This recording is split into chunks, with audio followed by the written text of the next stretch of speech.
Blog Talk Radio.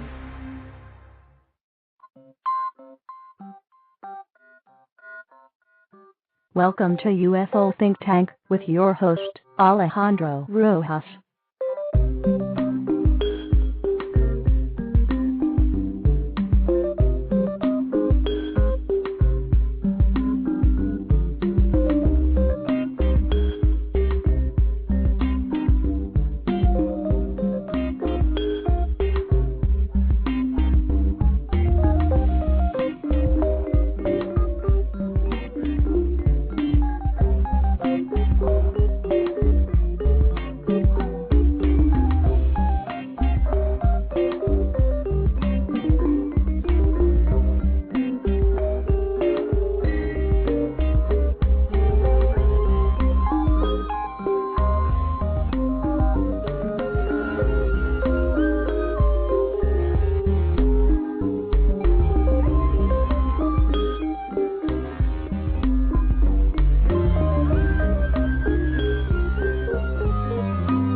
Hello, everybody. I love that music. It comes from, by the way, if anybody's doing blog talk radio, maybe you have some film production type thing you do or something like that.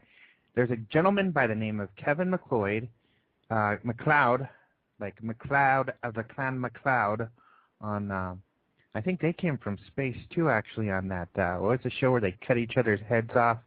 I can't remember right now. Anyway, you go to my site, you'll see on the right-hand side his name under Show Music, and he does a lot of royalty-free music. So you can go there, and all the music, which is a lot that he's posted there, you can use for whatever you want as long as you credit him. And also, if you have a special project, you can even request that he create some music for it, or if he's got it planned already, he'll do that for free. He may charge you a few bucks. But really cool service, some great music. In fact, I saw his music being used on a commercial for something recently. So really cool. I noticed that. That's MacLeod. That's great music. So check it out. Thank you for joining us, everybody. This is UFO Think Tank, and I'm your host, Alejandro Rojas. I've been a UFO investigator for about a decade now, and I've also been researching it for a very long time, ever since I could push the power button on the television. But I'm also the director of public education for MUFON, the Mutual UFO Network. So actually I've worked with practically every major news organization, helping them to create their UFO documentaries. And I also do my own interviews all over the place. In fact, I just did an interview last week on a blog talk radio program called Lights Out. So you can check that out. They're a good group. I think they're in my friend list. Also, every Sunday, pop onto the UFOnaut radio show with my good buddy, Jesse Randolph, and that's sponsored by UFOTV.com. Some good dudes. You can see those links there as well. But I want to get into the show. Today, who are we going to hear from? Who's our guest? It's a wonderful guest, Robert Powell. Robert Powell is fairly new to the scene. I don't know, if you ask a UFO investigator, hey, who Robert Powell was a year ago, they might not know. But now they should, because he's been featured on Larry King in the last year. He was also on the ABC's primetime special on UFOs that was released in September. And really what put him on the map, he was also on Coast to Coast, was the Stephenville report. He did a great job. Of course, Stephenville, if you remember about a year ago, people had some sightings, and they were getting real excited because people saw UFOs flying around. And it hit the national news, international news, all over the world. People are wondering what's going on in this little cow town in Texas. And the media rushed down there. We had a crazy time with MUFON. I had Geraldo's people calling me every other day. We're going to send a crew out. Should we send a crew out? Can you guys take cameras out? Oh, we're not going to take a crew out. One of our other guys already has a crew out. So, all kinds of craziness going on there. You can see more about it online if you do Stephenville, or if you go to the MUFON YouTube site. You can see more videos about it. But what's wonderful is that Robert put in a Freedom of Information Act request, quite a few, for the people who had radars open in the areas, including the military. He worked together with a guy named Glenn Schultz, and they got some radar data back. And it helps prove something did happen in Stephenville, Texas, a year ago. But we're going to talk more about that in a minute when we get Robert on. Also, Robert heads up MUFON's research arm, like I talked about. So he's got a history group going on, researching UFO history, and an abduction team going on. So we'll talk a lot more about that. So that should be exciting. But before we get there, I want to talk about UFOs in the news. You know, I started looking into UFOs in the news this week, and usually, you know, there's a lot of news on UFOs somewhere in the world. And I didn't think there was much, and so I started looking into it, but sure enough, there's a ton. And of course, a lot of it coming from the UK, because the UK is UFO crazy. They're releasing files, and there was even a rumor that the British government's going to come out and talk more about the ETs and UFOs and what they think about the whole thing. So, interesting stuff. Anyhow, St. Helens. There's a St. Helens in the UK somewhere, and they are seeing UFOs. All of these news stories, by the way, if you're on my UFO Think Tank webpage, just scroll down on the front page and you'll see links to the news. I haven't posted these yet, but I will after the show. Also, that's part of a UFO Think Tank Yahoo groups. You can go there to get information. You can even subscribe to it if you want that information to go directly to your email so you have the latest information. You can go in every day and be like, oh man, UFOs in UK, dudes, St. Helens. You could be Mr. UFO news guy at work. So check that out. But anyways, there's a picture in this story, so it's kind of interesting. You can read the details of that. Another British UFO story, a hacker, Brian McKinnon. You may have heard about this, or Gary McKinnon, I'm sorry. This gentleman hacked into some sensitive U.S. military computers looking for UFO information. He says he found some in at least one Air Force computer, something that said had listed staff of some Space Command project, and some of the staff listed were non-terrestrial staff, indicating perhaps they were stationed off-planet. That's what he thinks. But he looked into a lot of computers. He got busted when he did something pretty stupid, and he emailed himself from one of the computers, and that's how they found him. So the U.S. want to bring him over here, and they want to throw him in jail forever. He's afraid of getting sent to Guantanamo and being treated Guantanamo style. Lucky for him, Obama's closing Guantanamo, but he still doesn't want. He's seen too many Sopranos episodes. He doesn't want nothing to do with U.S. prison. So he's fighting the extradition. It's been going back and forth. He's lost all of his fights. You know, a couple months ago I was reporting that they're shipping him off, but he's been able to keep from getting extradited. And actually, on Friday, the British courts ruled that they will review his case once again. So he's lucky. He's getting some UK treatment. I'm sure in the prisons out there they give him some tea and crumpets every afternoon or every few hours, whatever their tradition is, and he much prefers that to, I don't even know how to joke around U.S. prisons and in a clean manner, because you know, it can get kind of ugly in there. We watch TV, we know what's going on. So luckily for him, he hasn't gotten sent out there. One interesting thing I've read though from some hackers is these computers that he got into are hacked all the time. There's one hacker who said, you know, when he's hacked these computers, and when he's in there, he's noticed that there's lots of hackers. These are the computers where, you know, people get lazy and they set their password as password. Their login is login and password is password. It reminds me of one of those airplane movies or something where he goes to break in and hits login, password, he gets in there. So it's that type of situation. Just usually people don't get busted because they don't email themselves, which is a poor idea. But this is the greatest UFO news, I think, from Britain this week. Pretty exciting stuff, I think. But that the Queen and the Duke of Edinburgh take an interest in crop circles. One of their private secretaries had talked about how she was tasked with setting up the Queen's reading list, and the Queen often requested books on crop circles and their UFO connections, and so she would pass a lot of information along with all of the other books that she reads. I'm not sure what other type of books she reads, but she would pass a lot of this information to the Queen. So that's something that's kind of new and kind of interesting and kind of fun, is that the Queen and the Duke of Edinburgh are interested in crop circles and UFOs. I don't know why you wouldn't be, because especially if you live in England, because that is a very mysterious phenomena that is very hard to explain. You know, some people may say, well, I heard it was those, two old guys making all of them. But they're seen all over the world. There's tons of them happening every summer out there, especially in a certain area in England, although they do happen all over the world.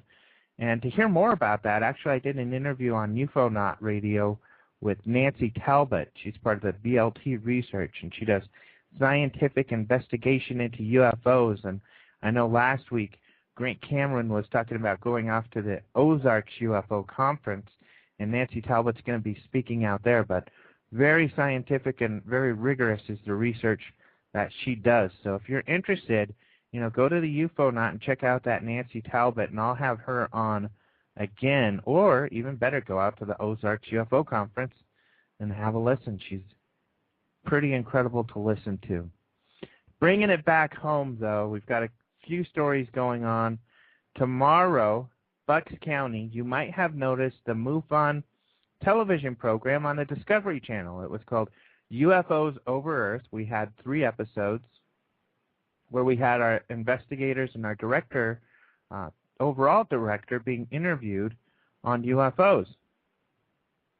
We covered quite a few cases on those 3 episodes that were really interesting, and one of those interesting cases was Bucks County. Last year, not as much news as Stephenville, but Bucks County, Pennsylvania had what we call a UFO flap. That's when people see a lot of UFOs. And there were a lot of UFOs seen in Bucks County last year. So they went out and did an episode on that on the Discovery Channel's UFOs Over Earth, and we found some pretty interesting stuff out there. I know the UFO hunters have been out there a couple times, and they've done an episode. Those are the guys with the UFO show on the History Channel, ran by our buddy Bill Burns. But there's been a lot of focus. So now they're having a conference tomorrow. They're going to have a day-long conference. John Venture is running it. He is a state director for MUFON out in Pennsylvania. And I will post the link where you can go look at this if you're out in the Pennsylvania area. You can go to pamufon.com. It's one of the areas you can go to see more about it. But they have a link, 12-21-2012-a-prophecy.com/conference.html. That's a little bit to remember, but like I said, I will post this link on the UFO Think Tank News down there in the Yahoo groups, and the UFO Think Tank News also ports over to the MUFON News. So you'll have multiple places to go look for this information, and I'll put those links. If you're in the chat right now, I'll put the link that I'm talking about in there as well. All right, but now let's get to some Obama news. We talked a lot about Obama and his administration last week with our extraordinary guest, Grant Cameron, and there is more news because a lot of people talking, and I don't know. We'll see if Robert's seen this when he comes on, because I know he knows a lot about photography. On a CNN clip, you can see something flying by on some of the coverage of the inauguration. And some people feel that it was a UFO. I'm suspicious that it might be a bug. And, people are going to say, hey, I've seen the pictures, and you can see it still, and it looks like a long object. But you know what? I've seen a lot of video, and a lot of videos of bugs flying around, and they look really strange on camera when you freeze them because they move so fast that they're a smear on the frame. So, and also, you know, I kind of look at it as if you can't say, you know, for sure, if it looks like it's possibly a bug, you know, how are we supposed to take this to the public and say, look, this is evidence? You know, we have a high bar set for us by the public on what is accepted as UFO evidence, and we've got a high bar to reach. And so it's best, I think, to kind of just stick with the best and kind of let some of this other that is just impossible to tell kind of go to the wayside, unless there's a researcher out there who can do some research to prove otherwise. But at least I certainly don't have that expertise. But maybe Robert's looked at it. Maybe he's got the key, and he's got some video or some analysis he's done where he's zoomed in and you could see some little ETs in the windows of that thing or something. We'll talk to him. Finally, one thing that's got the UFO crowd, and I think probably lots of Americans really happy, is that Obama has been talking a lot about transparency and open government and the Freedom of Information Act. On January 21st, he sent out 2 memos that you can read at whitehouse.gov, which has its own blog, Obama blog. And these memos talk about the importance of transparency, that not only does he want people to relook at their Freedom of Information Act requests, these different departments that are getting them, and to release more information, he wants them to take upon themselves to go through their files and release pertinent information of their own volition. So he's very into this transparency and open government, which is great. And, you know, we were talking with Grant Cameron last week about UFO disclosure, and you know, I was a little skeptical of that. Obama is definitely going to be the disclosure president, but, you know, this kind of stuff looks good, and possibly we'll be able to get some more files out of his administration. We certainly got more files out of the Clinton administration than we did in the last few years, so maybe some organizations will be more forthcoming. Disclosure in my mind would be Obama coming on the news and saying, guess what, they're here, you know, something like that, or at least there's things flying around our skies. They seem to be advanced technology, and we don't know what they are. But we'll see what happens. But that's certainly, I think, good news, and I know a lot of UFO researchers feel that that's some good news too. But let us move on, and let us talk with Robert Powell. So I think he is on the line. Let me click my little on-air button. And Robert, are you there? Yeah. Hi, Alejandro. Hello there. Good to talk to you. Yes, I can. Great. People in the chat, by the way, you know, feel free to ask questions. And I think on the little radio, there's a new feature on Blog Talk where up by the call-in number, feel free to call in as well. There's a click to talk where you can click that and come in as well. But thanks for joining, Robert. Well, it's great to have this opportunity to talk to you, Alejandro. Yeah. So you kind of sound a little bit like you're underwater. I don't know. Hopefully you have a good signal there wherever you are. I can hear you fine, but am I sounding a little hollow? Oh, kind of like you're just underwater, kind of a effect, like if a bad connection type of thing. But anyway, we'll continue, and hopefully that'll improve. But one thing, we've talked about how you're the director of research for MUFON, and I want to talk about Stephenville and some of these other things, but we've been able to talk a lot.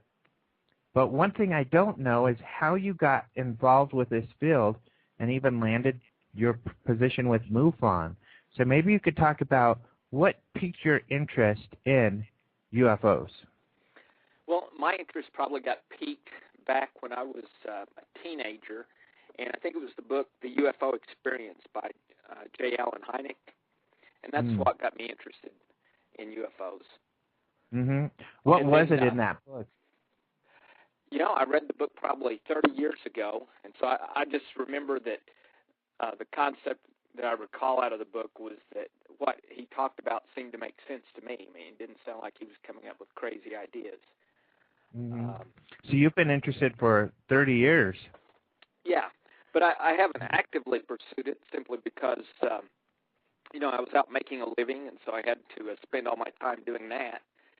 And then about 2 years ago, I decided to go into kind of a semi-retirement, and then I said, okay, now I have time to pursue, one of those things I've always wanted to pursue.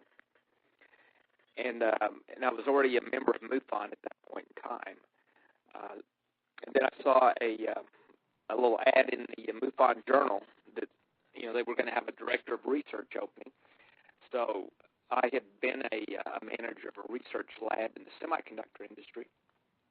So I said, well, I'll go ahead and apply for this. I didn't really think that I would get it.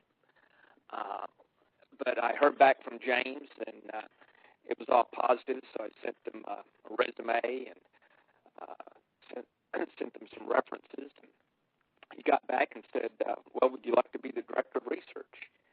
And so then I talked with him a little more to make sure, what MUFON wanted and what I wanted was all on the same page. And that sounded pretty good, so that's kind of how I became the director of research. Okay, cool. So in regards to UFOs, what do I had mentioned, and we'll start at the beginning, from the basics and move up.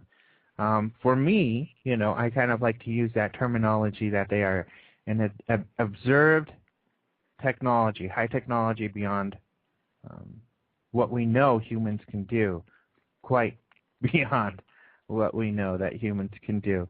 I mean, would you agree with that statement? Yeah, I would agree with that. I mean, I usually kind of call it the UFO phenomenon. Mm-hmm.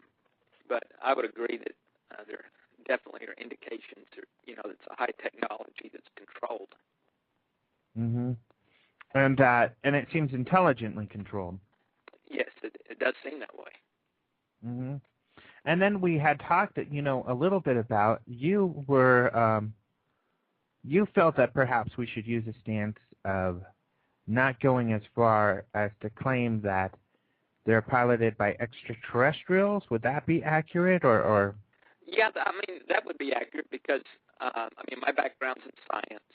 And so for me, you have to be able to prove that, well, it's piloted by an extraterrestrial, right? And there's no way to know that. I mean, maybe it's on autopilot. Maybe there's no pilot in it at all. Maybe it's self-controlled. So there's no way to know exactly who's piloting it. So the only thing you can really say is, based on its flight characteristics and what we've seen, it appears to be intelligently controlled, and it seems to be some type of high technology. And, mm-hmm. Having said that, you can't totally rule out, well, it's some kind of wild phenomena that appears to be, intelligently controlled. I mean, I don't think that's probably would be the answer, but I always consider all possibilities, until we know for sure. Right. Yeah, that makes sense. And I think that some arguments would be that they are extraterrestrial. Is that we have, to me at least, is a lot of witness testimony, military witnesses who say they've been involved with programs where the military felt that they were off planet, and then also stories like the Benny and Barney Hill stories. So. Right. For me, in that area, I just haven't seen enough evidence, from that aspect. I mean, mm-hmm. the extraterrestrial hypothesis, I support, not for those particular reasons that you just mentioned, but just because that, to me, would be the most likely hypothesis that I can mm-hmm. think of. Doesn't mean it's the correct one, but I think it's the most likely one. But I like to talk. Mm-hmm. Go ahead, sorry. I don't necessarily, I don't believe until I see some stronger evidence that, we captured that technology, or that we have conversations with ETs. I don't know. Right. Hey, I'm going to have you, if you don't mind, because you're real choppy, and some people had mentioned that in the chat, if you could call back in. Okay, I'm going to call you back with my cell phone. Okay, sounds good. And while you're doing that, I think we have a caller on the line. Hello? Hello. Hi there. Hi. This is Alejandro, UFO Think Tank. Did you have a question? Yeah, but now I'm going to have to wait for him to call back in. Oh, okay. No problem. Well, I'll put you on hold for a sec. All right. And then when he comes back, I'll bring you back on. But we'll just talk about that, because one of the things that I kind of talk about, and we'll ask him about, is Occam's razor, is that the simplest answer is probably correct. And with this phenomena, what is the simplest answer? If the simplest answer isn't that these are humans with human technology, then is the simplest answer that these things are off-worlders. And I think we have Robert back. Are you back? Yeah, I'm back. How do I sound now?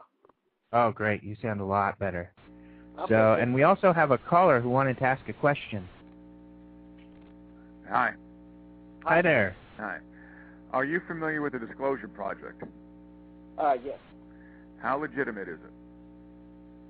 The first time I saw the Disclosure Project was Stephen Greer, and when he first did that presentation, he had all those guys lined up. Right. I was excited. I said, okay, this is great. But then as he continued on, at least for my taste, he got way too far out into to more of the obscure parts of ufology. And because it's so difficult to convince people anyway, I would have much preferred that he had stayed with the more known absolute things and not have gotten off into abductions and other type things.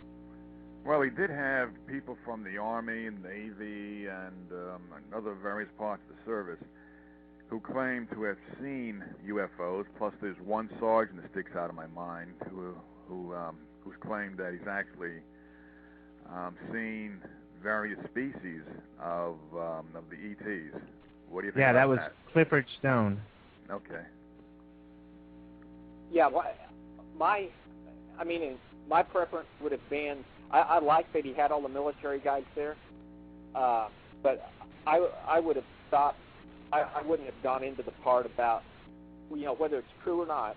I would not have gone into the part about, I've touched, he's touched ETs or he's seen ETs, simply because the concept of UFOs is so difficult to get Congress to buy into anyway. So it's better to, feed them the parts that they're more likely to accept, in my opinion, than to try to present everything like that. Even so, military people high up as far as colonels, and I think a Canadian guy, and people from around the world who are high up in the government, they've claimed to have seen it. So, these guys can't be on the surface kooks. They might be, who knows, underneath the surface, psychologically damaged in some way, some of them. At the same time, I think there were about 20 or 21 different witnesses. That should have gotten Congress's attention no matter what.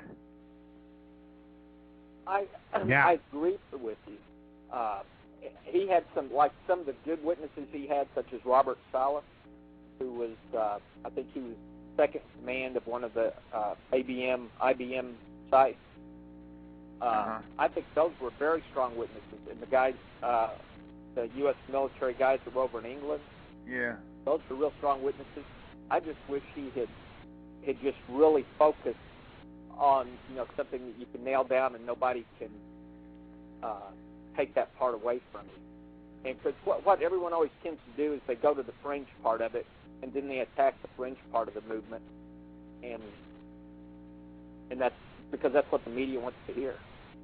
Well, true, but if Congress is supposed to be our representatives, and if we do have a UFO, either a threat or a boon to mankind, and we have these kind of witnesses, regardless whether they've been abducted, I don't think any of them said they were abducted, I don't know, but even so, one has to separate the more credible from the less credible and go with that, go with the more credible.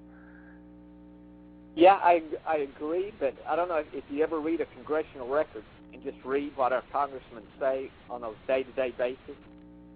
It kind of makes you give up hope on just how sharp our congressmen are. No, I've given up hope on them years ago. Yeah. What is your name, caller? My name is Joe. All right, Joe. Well, thank you for calling. And I want to ask some more around that, what he brings up, because that's one tough part with MUFON, and I'd like to hear your thought on that. And it's something I deal with, is that we're focused on getting credible organizations who are hesitant to touch this subject, such as Congress, like you mentioned, the media, and also, for me, large scientific organizations to look into and be motivated to do more research in this field. And to do that, I think it's important that we focus on more of the tangible evidence like you're talking about. If you have a lot of military witnesses talking about the same sort of covering up and seeing a craft and things like that, or knowing that people are working on craft, that is stronger than people who claim to have experiences that are maybe happening to them mentally, like a channeling or something like that. Now, I do feel that we need all of it, because you need all of it to be researched. If we ignored some of these other claims and some of what else is going on, we'd be kind of behind the gun once things really got rolling. But I think it's important that we do focus on that more credible area. Would you agree with that, or? Yeah, Alejandro, I agree with you on that. I mean, and as you know, we actually have an abduction team that I kicked off, as well as our history team. My view is, that abductions are not as a strong argument as just the fact that UFOs are a physical existence, that can be proven. And so if I'm trying to prove something to a non-believer, I'm going to stick with the stuff that's going to be easiest for him to believe. Yeah, that makes sense. And I think, we'll now move on to Stephenville, which is an area where you gained a lot of ground. And tell me about how that started, how you met with Glenn and what work you did prior to that, and how the Stephenville investigation for you started up. Well, the way that started out is we got a lot of reports onto our MUFON data site, and I'm also a field investigator as well as a director of research. So that's how I first found out about it. And then, of course, I just started reading the web, and, I saw some of the reports that Angela Joyner had put out. So that's how I initially got involved. And then so I went up there 2, 3, maybe 4 times and talked to a lot of the witnesses. And it was clear that something had really occurred. I mean, it's like, how do all of a sudden you have 17 witnesses across a 2-hour time span within a small geographic area suddenly start seeing things, and that hasn't happened, any time earlier. So it's like, well, why did all these people decide January 8th is going to be the day we're going to call and say we're seeing UFOs? Obviously, they had to have seen something. So then it just became a question, did they see something that they just couldn't explain, or did they see something that, was really a UFO? And once you talk to them, these people see F-16s all the time because they're in the flight path. So even though they're kind of Farmer Joe or they live out in the country, they know what F-16s look and sound like. So it's pretty clear that that's not what they were seeing, because these things were totally silent. So then the next step really is, I said, well, we need to get radar data on this. And so I submitted a FOIA to the FAA, as well as 7 or 8. I'm sorry? You were able to go out and talk to witnesses, right? Right, yeah. I went and talked to the witnesses like Leroy Gayton. I talked to him. I talked to Angela Joyner, who, was the reporter who originally broke the story. I talked to Steve Allen. I talked to other witness who really has never come forth in the media. She was an elderly lady, and her husband was very sick, so she didn't want to get involved with the media. Talked to a chief of police. I talked also to there was an air traffic controller who saw it also over in Comanche. So there were a lot of witnesses here. And so I submitted the FOIA for the radar data, and it so happens that actually a day or two before me, Glenn Schultz, who's in your area of Colorado, submitted a FOIA. And then I found out through Angela Joyner that Glenn had done that, so he and I just decided to cooperate on her work, which was really good because I had a lot of the witness data, and Glenn really, because he's a radar expert, told me the basic knowledge I needed to know in order to analyze the radar data, because he knew a lot more about it than I did. So once he and I collaborated, and we put in hundreds of hours of work, believe it or not, between the two of us, analyzing that radar data. There were 250 megabytes of data we analyzed. We knew where every commercial, civilian, and military jet was at every moment in time, from 8 p.m. that night, from 4 p.m. that afternoon till 8 p.m. that night. Right. And basically, we found 3 times where radar data matched what the witness saw, both in the direction the witness saw it and the point in time that the witness saw it. And in those 3 cases, 2 cases, we believe we have the signature that shows an object traveling one time at 1,900 miles an hour, the other at 2,000 miles an hour.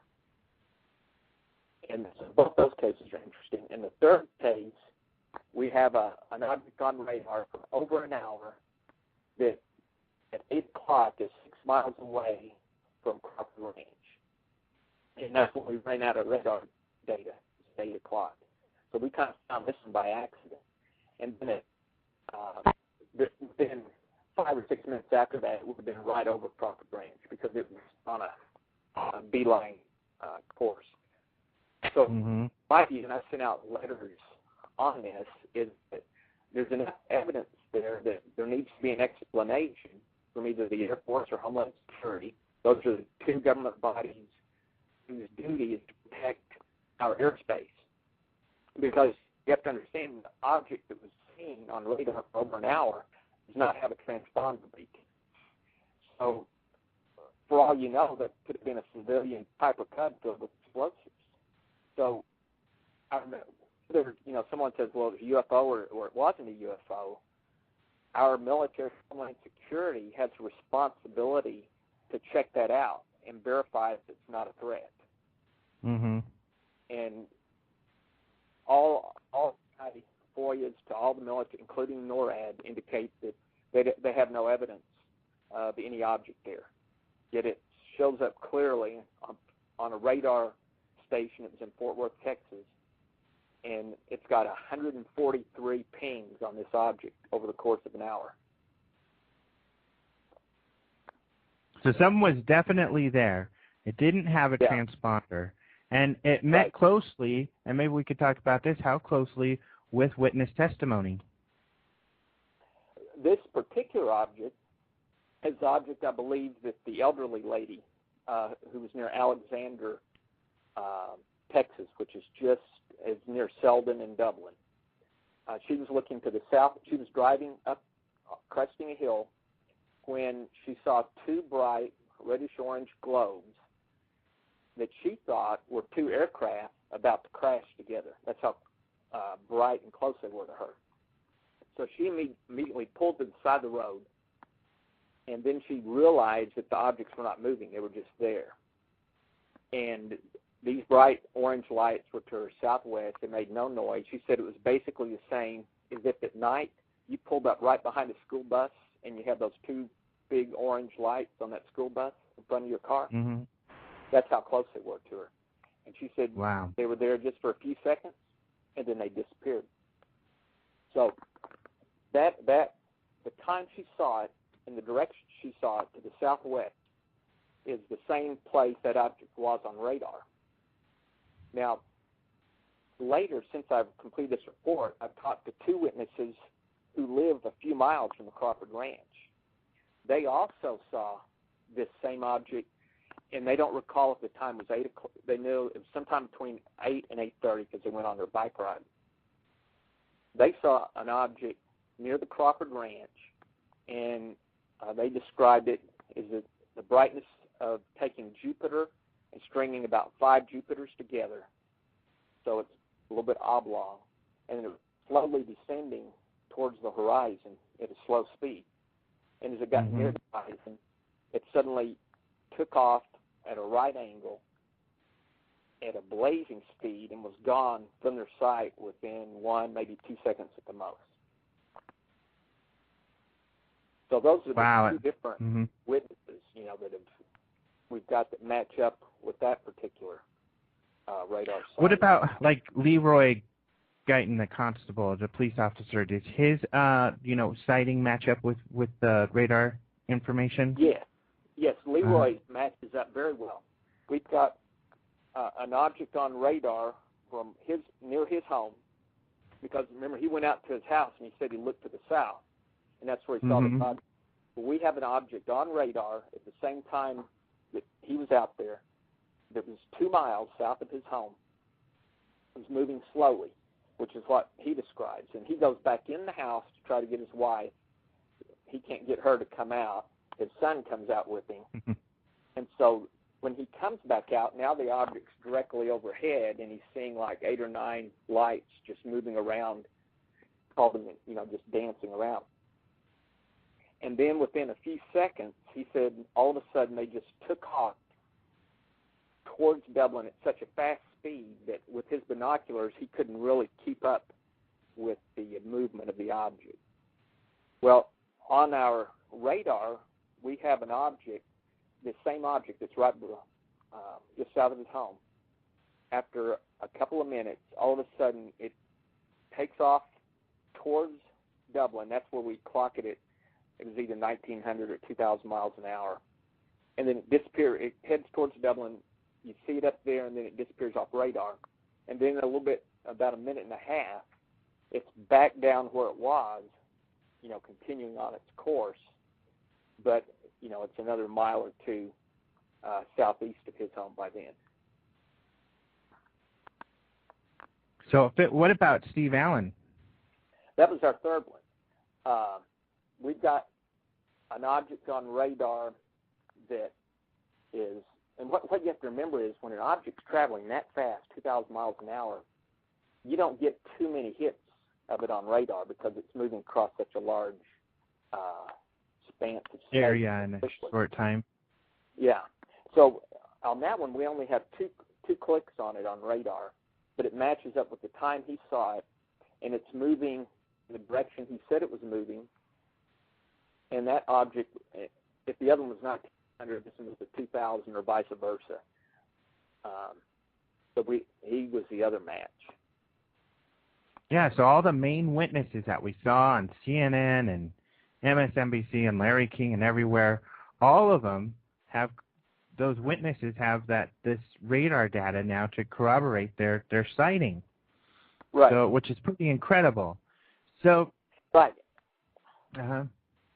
And to me, the incredible part about it is, okay, so doesn't it seem like there's at least enough evidence that you would hear some kind of comment from the Air Force or Homeland Security just to say, even if all they wanted to do was come back and say, hey, guys, these were jets, and here's the evidence to prove it.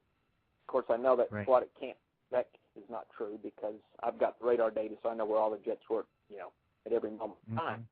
But you'd think they'd come back with something, or at least say, well, we'll go investigate it. But what they all come back and just say is, well, we have no evidence of that. And I've sent them the links to the FAA evidence. So that's, to me, the most puzzling. Yeah, and let's talk about those jets. So, that was a funny thing, and correct me if I don't have my timeline right, but I think it was Angela Joyner who first contacted the naval station in the area, asking if they had jets in the area because some of these witnesses had said they saw jets chasing these UFOs. They said, no, we didn't have any jets up that night. Then, if this is correct, after the FOIA requests were submitted, that's when they said, oh, sorry, we forgot. We did have jets in the area. That's correct. There's, just like you said there, in the beginning they said there were none in the area, and then they came back and said, yes, there were jets in the area. Mm-hmm. And now these jets, because you tracked them, you and Glenn were able to track these jets and what they did. What were they doing, and was there anything mysterious about what they were doing out there? Oh, okay, yeah, that's a good question. So that was one of the first things we did. Is we had to track all the jets because we had to determine, okay, were the witnesses seeing jets, or were they seeing something besides jets? So we were able to determine there were never jets in the same areas at the same time as when the witnesses saw these unknown objects. So that eliminated the jets as being the cause of these UFOs. And then the next thing we did is, okay, what are the jets doing? Well, there was a set of 4 jets that came out of Fort Worth down towards the Brownwood military operating area. And so they head directly there. They do their exercises, and they head back. And while they're still doing theirs, another set of 4 jets are coming down, doing exercises, and then they head back. Although 2 of them do divert to the east as they're on their way back to Fort Worth, and they go out of their normal flight pattern. We don't know the why.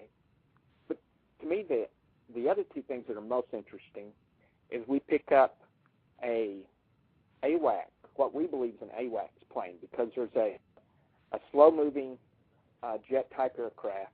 By slow-moving, he's moving like 4 miles an hour. And he is at high altitude, and he's just doing figure eights from about Wichita Falls down to Austin, and he's just covering this area over and over for the entire 4 hours. So no commercial craft's going to do that, and jet fighters aren't going to be able to stay in the air that long. So right, and from what I understand, that would be typical of running maneuvers that they have an AWAC, which, if people don't know, that's that larger radar jet. So that's about the size of a passenger plane with radar equipment on it with to check the radar. And that might be because jets coordinate with AWACS in their training, right? Yeah. So that might be... To that extent, that's not unusual, right?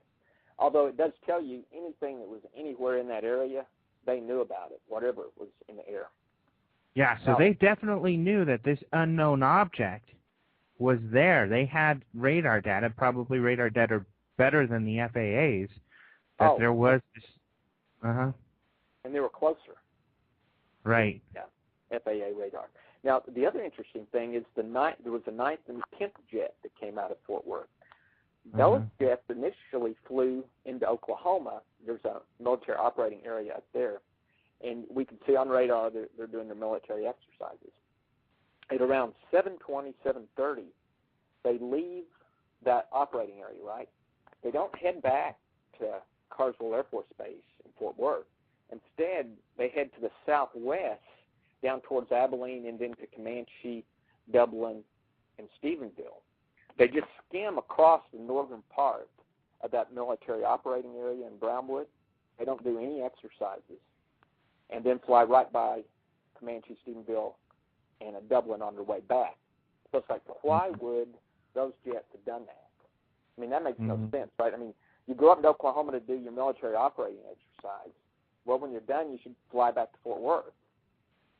So it's like someone diverted them down to the Brownwood area where Stephenville and Dublin are and said, go check that out on your way back. Well, and then you all were able to get some flight logs for these planes, right? And there was something mysterious about those last 2 planes that way. Is that correct? Yeah, I can give you an update on that because I've got some new information on that. Cool. We got the flight logs from Carswell Air Force Base, and basically everything was blacked out.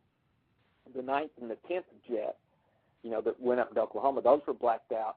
The 8 jets that showed up, all the information was blacked out other than when they left the base and when they returned.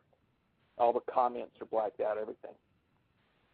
Well, I've sent another FOIA to Carswell telling them I want to know what's blacked out, except for the pilot's names, because FOIA regulations don't allow you to know the pilot's names. But I want to know what the comments are and all the other blacked out material. And so I had a phone conference with the lady I work that runs the FOIAs at Carswell and two other officers because they wanted to know exactly what all I'm wanting. So during that conversation, I mean, this guy seemed like he was helpful, wanted to be helpful. He just said, well, I don't know why we had to send you something that's all blacked out. We should be able to send you the actual, document. And so he claims he's going to send me the actual document. So wow. Yeah, and actually, while I was on the phone conference with him, we kicked around what the object could have been. Uh-huh. So it goes to show you, in any organization, there's always people who are open-minded and are interested in talking about something. Right. Hopefully he doesn't get in trouble or anything. Right. Which it seems like that Naval Air Station PR officer who Angela Joyner, the local journalist, talked to, did get in a little bit of trouble. I remember immediately after he made a statement, because he said, no, we didn't have any jets in the area. It was probably a commercial jet that was had the sun be bouncing off of it or something, and he got in trouble for speculating. I remember the Navy sent out the information saying, oh, he shouldn't have been speculating on that. So hopefully the guy you talked to won't get... What's that? Sorry. I said Angela told me the next time she talked to him, his attitude had completely changed. Ah, really? Well, and then the guy you talked to, you said that you guys speculated back and forth a bit. What was his thoughts? Well, he said, because I told him we were talking about the object that went towards the Bush Ranch. Uh-huh. Because he said, because I told him, it didn't have a transponder beacon on it, and that, it's not supposed to be there without a transponder beacon. So we started kicking around, and I told him the speed was an average speed of, about 47 miles an hour, although it did accelerate to, the calculation says 530 miles an hour, but if you take in, worst case scenario, it had to accelerate at least to 300 for a short period of time. So at any rate, so we're talking about that, and he said, well, maybe it could have been a UAV, which is, like those Predator type aircraft they use in Afghanistan. Right. Mm-hmm. The unmanned vehicles. Right. And I told him, yeah, that was a possibility. The only thing is a UAV is supposed to have a transponder just like a regular piloted aircraft. Otherwise, there's no way you're going to keep them from running into other aircraft when they're flying. Right. So you can see them. Yeah. Yeah, which seems to be a danger. Yeah. It's great you got information from the FAA, because I've contacted the FAA on cases before, and they usually send me to either MUFON or some other UFO organization instead of giving me any real data, which is scary. Yeah. When I've asked about any reports of sightings, they don't take UFO sightings. They send them to us or to Peter Davenport in New Fork. Well, when you said that, I'll tell you something that's kind of funny. I've read about back in November, I sent letters to NORAD, to Homeland Security, and by that I'm talking about the letter went to the head of NORAD, the secretary who was the head of Homeland Security. It also went to the congressional committees over Homeland Security, both in the Senate and the House of Representatives. So I've gotten no response from anyone except NORAD. And I actually got a letter from a brigadier general. I think he's like their number 2 guy. And he basically, and now let me back up for a moment. In the letter I told them, about this object going towards Bush Ranch and that we need, without a transponder, and this needs to be investigated. I never use the word UFO. I just say unknown aircraft. Right. Okay, so this guy sends me a letter back telling me, well, the president wasn't at Bush's ranch that day, so it wasn't in a temporary restricted flight zone, which is true. But there's a permanent restricted flight zone there also. Mm-hmm. And I don't know if this guy just didn't know it or what. But at the end of the letter, he goes, so you might. Then he goes, we checked all our NORAD records and we find no object there on that date and that time. And then he says, you might want to report this, and he gives me the phone number to Peter Davenport's National UFO Reporting Hotline. And I've sent him another letter back saying, this isn't an issue for any UFO organization. This is an issue which should be a national security issue if you have an object in restricted airspace, right, without a transponder beacon. So I don't know. That's really funny, and it's like, well, maybe NORAD needs to talk to FAA because they have a little bit better equipment if they can catch this stuff, and NORAD can't. Yeah, but that's kind of scary. Mm-hmm. But yeah, I think it's true. Yeah, I don't believe it's true either. It sounds more like a BS answer than not any. Only. I mean, if you think about it, Alejandro, on that day, there's a radar site at Fort Hood, only 50 miles away. There's radar sites over at, if I pronounce it right, Dias Air Force Base in Abilene. There's an AWACS that's overhead that has radar. All 10 of those F-16s had radar, and 2 of those F-16s came within 2 miles of this object on their way down to the military operating area. Oh, right. And that's another point to hit on is you requested that radar information from the jets as well, right? Right. And they said, well, we've already erased the data. Mm-hmm. And which is, they say, standard operating procedure, right? Yeah. But, I mean, that's hard to believe in modern times where you've got gigabytes and gigabytes of hard drive space. Why would you erase the data? Yeah. And the AWACS, I'm sure that data never gets erased. Uh-huh. So another area where they're probably lying, just like, I mean, a lot of people tell us, some people get skeptical, why would they lie? But, they've been caught in lies so often, including, the Naval Air Station and Carl Lewis's first response that there weren't jets in the area. And, yeah, I don't know how much, lying's a possibility. The other thing, it could just be you got this giant bureaucracy that doesn't know what the left and the right hand are doing, and they could probably figure it out if there was enough of a fire lit under them, but there's not enough fire lit under them for them to go examine all their databases and try to figure out, okay, what happened at this exact time, at this exact longitude, latitude coordinates on this day. That's what I think it probably is. They don't want to bother. They don't know what the heck they're doing. Yeah, that makes sense. We've got some people in the chat asking some questions. One of those being Angela Joyner, who we keep talking about. She's in the chat, and she wants to know, and I've just asked her, hopefully she can be my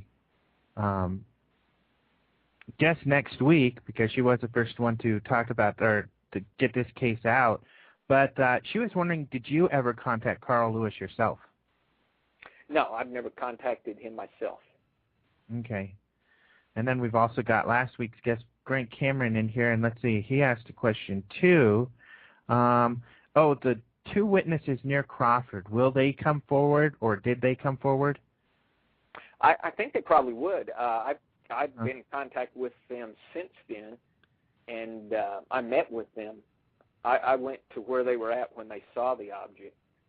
So I think they would. Mm-hmm. Yeah, so... and that's, I think what...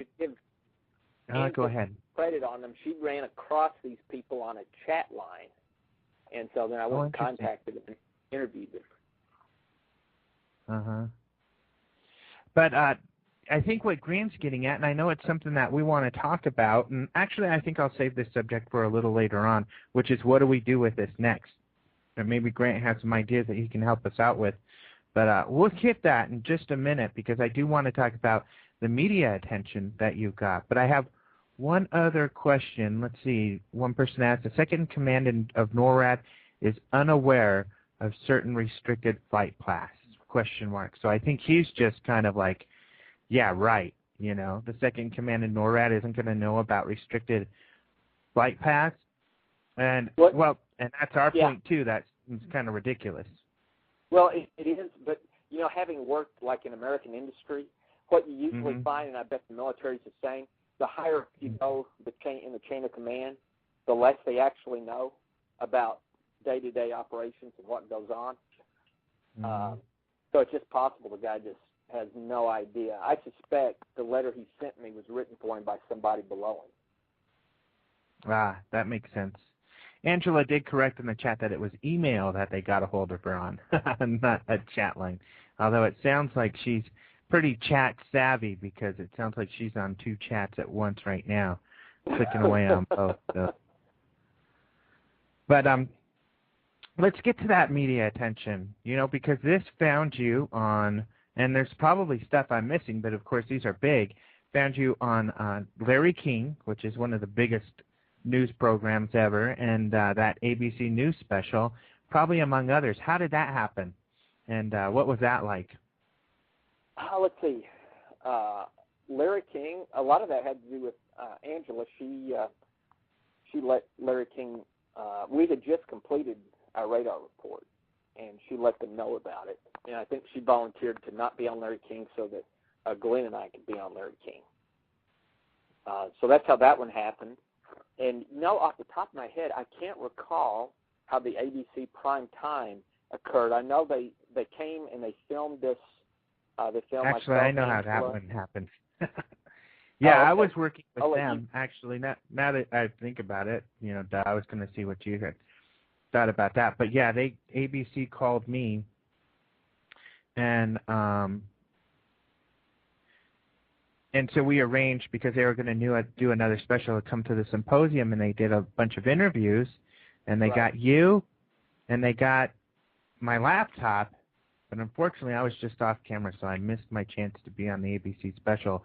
But I'm sure, especially after Larry King, you were probably blitzed by the media, weren't you?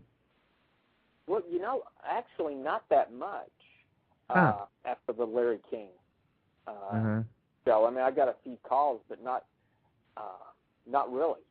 I don't know if it's just radar data is too boring. Unless I got a live alien in my hand or some little green men that kidnapped me, I don't think they want to hear about radar data. Well, and that's what's interesting is that this case got huge. I mean, I was shocked because it was kind of the regular old thing, another UFO story, and then AP picked on it, and it blew up, it exploded, and was just humongous. But then, once you revealed this radar data, which is some actual real evidence showing that there was indeed an unknown object in the area, that even with the last 2 jets, that possibly jets even were in the area to check it out, that there is AWAC radar data most likely on it, at least in the jets radar data, nobody's paying too much attention. No, and what I've tried to go from the angle, not so much of the UFO, right, but just the angle of, hey, how do we have an object that's not on a transponder flying through restricted space? Isn't that considering 9/11, isn't that a concern with anyone in the media? But it's like, I don't know, that just goes right over their head or something. Yeah, radar data must be too boring or something, or too much.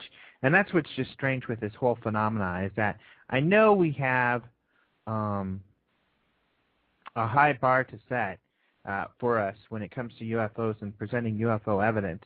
And like Carl Sagan said, the extraordinary claims require extraordinary evidence. And this is I think the more extraordinary the claim, the more extraordinary the evidence that's necessary. But the fickleness of the media just seems to be incredible, because on January 1st, just a few hours into the new year, there were some kids, college students in San Diego, who videotaped some things flying over San Diego. That didn't get news, but a week later down there in Stephenville, that gets news. What do you think about that? I can't make heads or tails of what makes them decide what to pursue, not to pursue. I mean, I think if I'd told them that I got the radar data from aliens, they would have had me on TV in a moment. Yeah. Yeah, and that's what I was hoping and thinking. But, well, and Larry King did, which is great. But not a whole lot more. You know, Angela says, well, you guys are covering Stephenville right now. Why do I need to be on? And here she is typing away all this stuff. Angela, look, you have all kinds of information that you can still share with us. So hopefully we'll see if we can convince her to be on the show next week or sometime in the future. Another thing someone's in here talking about, and I would like to hear your thoughts on this. He seems to be skeptical, which we welcome. That's great. But he's wondering, why would they be coming here? Why should people pay attention to the UFO phenomenon? Shouldn't we get, one of his comments was, a handle on world politics before we look further into our galaxy? What would your answer to questions like that be? Well, to ask the question, okay, why would they be coming here? Well, that's not a question you can answer because you're not in. If there is, if it is an ET, which I already said, that we don't know that for sure. But if it is, you don't know the why. And in any type of scientific endeavor, you can't say, well, I'm not going to investigate it because I don't know why they would come here. I don't know why they would come pick Stephenville, so I'm just not going to investigate it. For all you know, it could be something. It could be something else, and some type of scientific discovery may come out of it. You can't. That's not a scientific way to look at things. What was his other question? Just along that, and why should the public, which kind of is the root of why should the public be interested in this? Shouldn't they be more interested around political type situations? Okay, yeah. See, my view is if it was true, which we don't know absolutely, but if it was true, and these are extraterrestrial, that actually, to me, trumpets all our little political concerns. I mean, how if you life from another, solar system that has managed to come down here, and we don't have time to worry about it because of a Democratic or Republican presidency, that just blows my mind. And my other concern is the same problems that I see in the way the media and the public analyze UFO problems. I see the same thing in our political system. It's like it is very difficult for most people in the public and the media to really analyze things and to stop and to think through and not just take the first thing you hear on the TV, but to think clearly through things, with analytical thought or scientific thought, whatever you want to call it. So to me, those go hand in hand. It's the same issue. Yeah, I see your point. I agree with that. And, it's one of the things that I get frustrated with Hardball, Chris Matthews, very intelligent person. But it's this shotgun, machine gun, back and forth, blah, blah, blah, blah, blah, blah, comment, response, comment, response, comment, response. Yeah. And that's not really, that's getting information, but is that analytical? Is that the best way to figure something out? I think, is that instead of the sitting down and talking and thinking, that's why I like the think tank kind of concept. Exactly. It's just like this whole economic mess we're in right now, right? When you really sit down and listen to what they're saying, they don't get into the meat of anything. It's all on the surface, and then they're off to the next topic. The same thing in UFOs. It's just the surface. Okay, we got any green aliens we can talk about? No. Okay, next topic. What are we going to talk about next? There's just no analysis to it. Yeah, and that's what I find interesting. At least in my experience, people who really look into this subject become fascinated with the amount of evidence there is out there, and witness testimony is evidence. In a court of law, that is evidence, and that can be evidence for individuals, because just like in a court of law, you have your jury who's trying to think, is this convincing to me? That can convince us as individuals and citizens and voters in the United States. when it comes to the scientific stuff, that is a little more difficult, but people they are overwhelmed with that, evidence. Yeah, actually, Alejandro, there is a lot of evidence from good witnesses over history related to UFOs. You can basically take 90% of the witness evidence and throw it out, and you can take the cream of the crop, and you've got some excellent evidence. For example, Clyde Tombaugh, who was the discoverer of Pluto, right? He saw UFOs twice, and that's documented. There was the 1976 case near Tehran, Iran, which is actually documented through actual U.S. documents that have been released, where there was a unidentified flying object that shut down the electronic systems in 2 F-4 Phantom jets. But you just never see everything crystallized, the evidence crystallized in the media, because there's not time for it. All they have time for is, 5, 10 seconds and whatever they're going to throw in real quick. Yeah.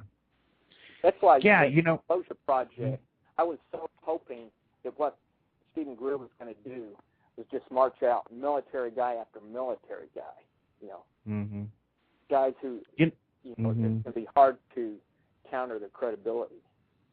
Yeah. That's what got me involved with this, because when I saw what Stephen Greer did, which I think was substantial and monumental, and that not having the effect it should have, that's when I put in my energy and I decided I've got to help. I got to get in there and do what I can to look into this and help out in the field, and that's why I invest so much of my life into this now.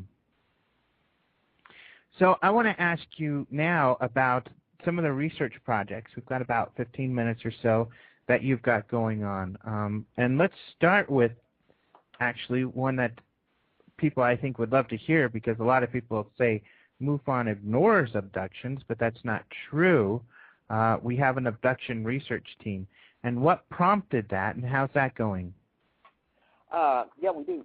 We have an abduction research team. There are about 10 individuals on the team. 4 of them have PhDs. Robert LeLouvre, Michael Freeman, Angela Miller, Stuart Apple, and we also have Eugene Lipson on that team also. And basically that team is working on trying to create a history and bibliography of the issue. They're wanting to establish, some psychological and neurological tests for a complete profile of individuals who claim they have abductions. Because there's a lot of concern there if someone says they have an abduction, right? If it's a psychological issue, you're kind of walking a very thin line there in trying to work with them, because especially if you're not a trained psychologist. So it's kind of difficult for someone in the ufology field to necessarily deal with someone who claims they had an abduction, right? Because there's people out there that haven't, but it's just a psychological or neuropsychological problem. Yeah, it's funny you say that. Where's the real cases? But to find any of the real cases, you're obviously going to have to go through a lot that aren't real. Right. And yeah, I feel, I became I was just saying, my personal opinion is I'm not a believer in abductions at this point in time. However, I keep an open mind, right?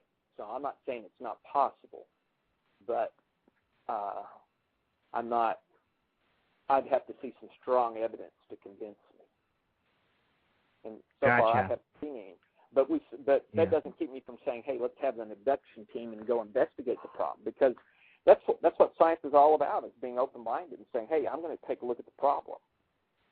It's not when you get closed-minded and say, it's not possible, I don't believe it, can't talk about it. But the other thing that team's working on is they're also looking at, we did that abduction monitoring project where they actually put some scientific equipment. Oh, yeah, explain that. That's interesting. Yeah, they monitored 11 different items, such as EMI emissions, light emissions, noise levels, and I don't recall some of the other parameters, but they basically put those in people's rooms who claim they had abductions, and then it monitored every second all those data points over time, and so now we've got a statistician that's off looking at that, trying to determine if there's any real signal or not. Now, and were those machines running when the alleged abductees had events or believe they had events happen? Yeah, they were running, I think, and I'm doing this off the top of my head, so I could be wrong, but I think out of all the cases that they were monitoring, there was a couple of times where they claimed to have been abducted while, and the equipment was running during that time. Mm-hmm. But yeah, so hopefully something will come back. But I know the problem is that information is really difficult. It takes a lot of time to go through, and that's what we're running into is people having the time to get through all that info, right? Oh, yeah. I gave a presentation to a group of 30 statisticians at the University of Texas on that data and what we were trying to do. And I've had 5 courses in statistics myself, so I'm kind of familiar with it. And those guys brought up so many different issues. It's like, wow, this is going to take a long time to try to analyze. Anytime you're analyzing something where you have no idea which of your variables could get impacted, so you're just kind of out looking at every last thing. Yeah. Well, I know I'm going to have I'm in a statistics class right now, and it's kind of scary. But on the abduction thing, I think you're going to get your eyes open the more you look into this as well, because I was skeptical, and then I started meeting a lot of people. I think I've shared this before, but I've had my 3 out of my 5 sightings have been with people who claim to be abductees and claim to have lots of sightings. And sure enough, I see them with them. But the other piece is, I think this is the most fruitful place for physical evidence, because of these people that I have known, they have marks on their bodies that appear out of nowhere. These marks heal extremely quick, even though the scoop marks, they have a lot of flesh taken out. They're not bleeding, and often they fluoresce under black light. And so that, for instance, is a lot of physical evidence, let alone the physical evidence that sometimes these people have in their houses. I've seen things melted in strange ways where, something sitting on a counter is just melted out of nowhere.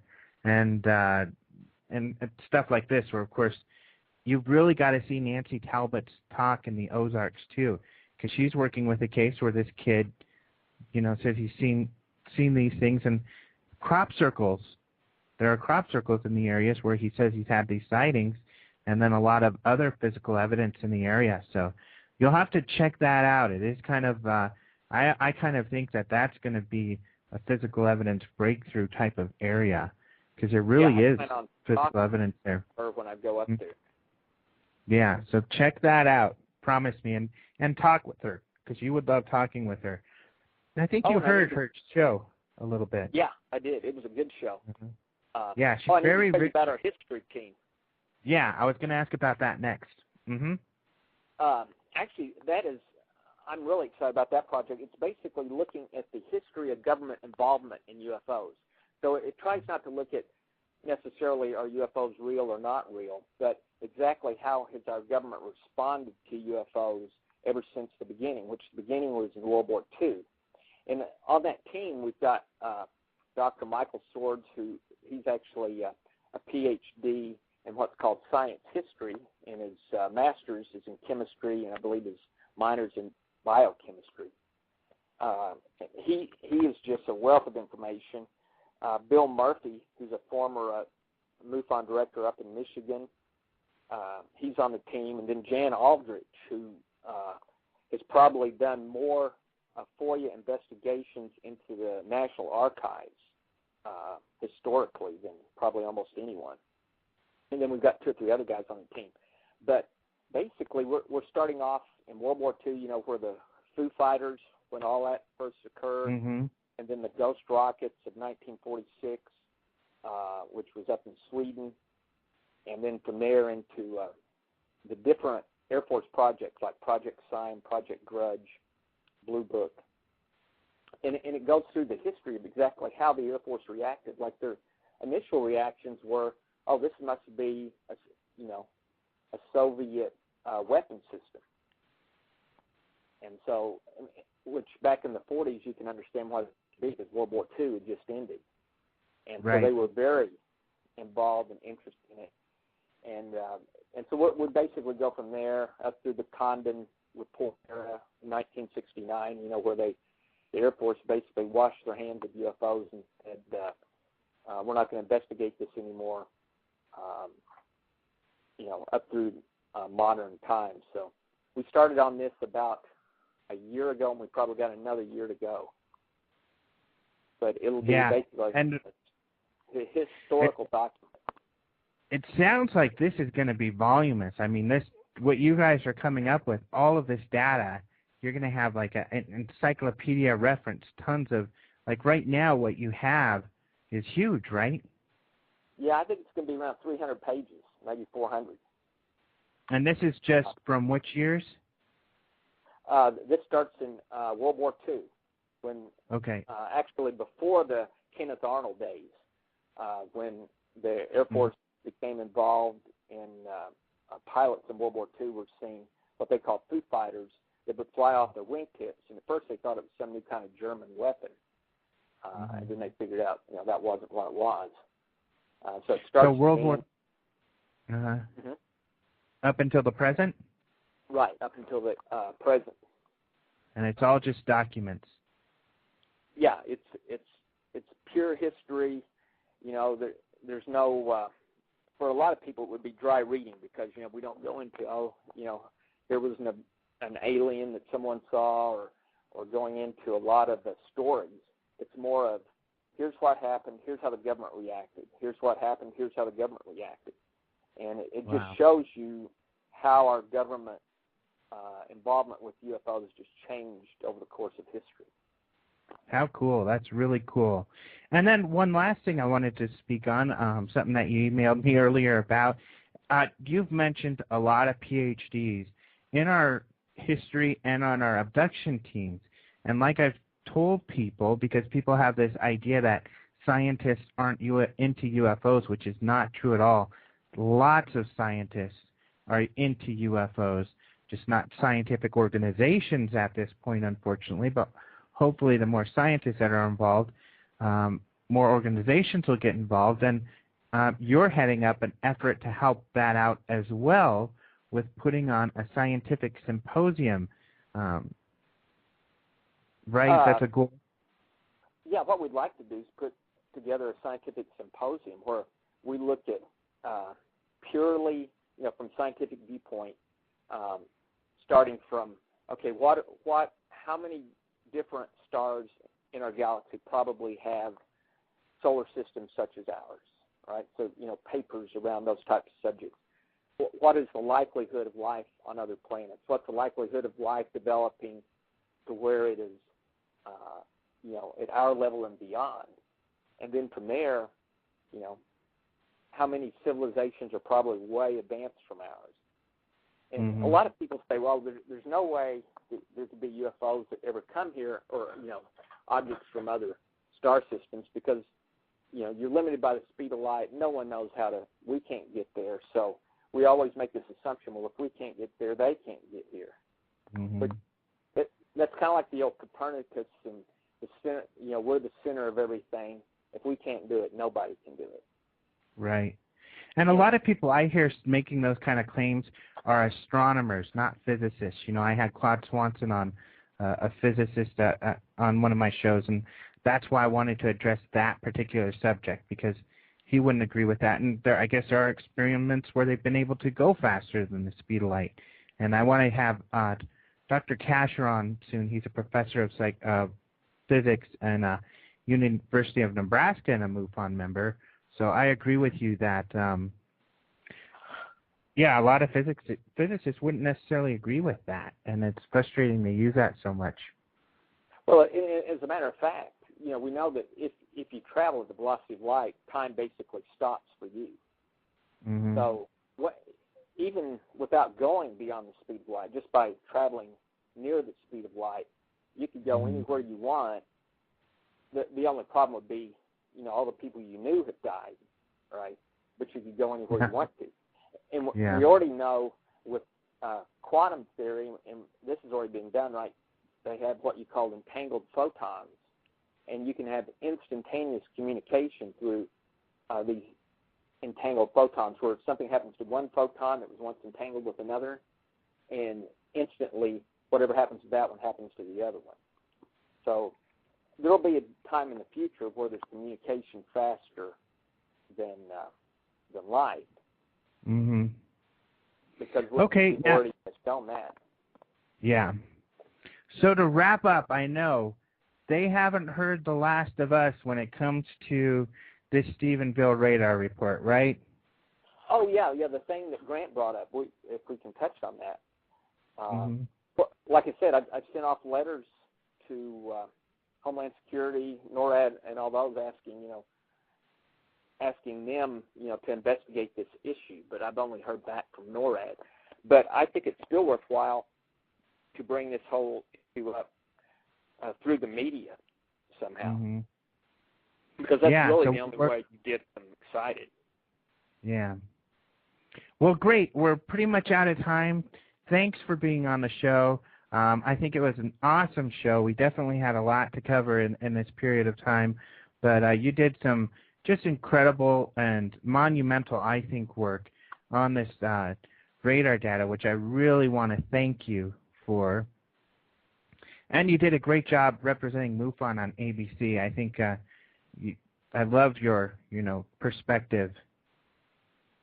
Well, thanks, Alejandro. I enjoyed your show. Maybe I can do it again sometime. All right, great. So yeah, once we get some motion on this radar report, and we will. I mean, I don't want to drop it either. We'll see how we can push it. But in the chat here, if you're following the chat, you probably saw Angela Joyner typing away like crazy, and I asked her if she would do the show next week, and luckily some people in the chat helped me out, and she has agreed to do the show next week. Angela Joyner is a person, the local journalist in Stephenville who broke the Stephenville story, so we'll talk with her. I've got to be on coach with her and got to meet her a few times, so I know she has a lot of information. Funny thing is, she said, well, you're already talking about Stephenville. What do I have to add? And then she's typing away like crazy, all kinds of interesting information in this chat. So if you're in the chat and you want to ask her about some of these incredible things she's typing in here, join us next week. We'll shoot for the same time, same place, and you'll be able to ask her some questions. But she's a great person, really interesting story, and I want to give her an official thank you for everything she did last year with Stephenville. Find out what she's up to now. So join us next week for Angela Joyner. Thanks for being here this week. Don't forget to add us to your favorites if you want to be informed about upcoming shows. Otherwise, go to UFO Think Tank. And if you have a sighting to report, of course, visit MUFON.com. But thank you very much every day, buddy. And we'll talk to you next week. Good night. Let me put on one of my cool Kevin MacLeod songs.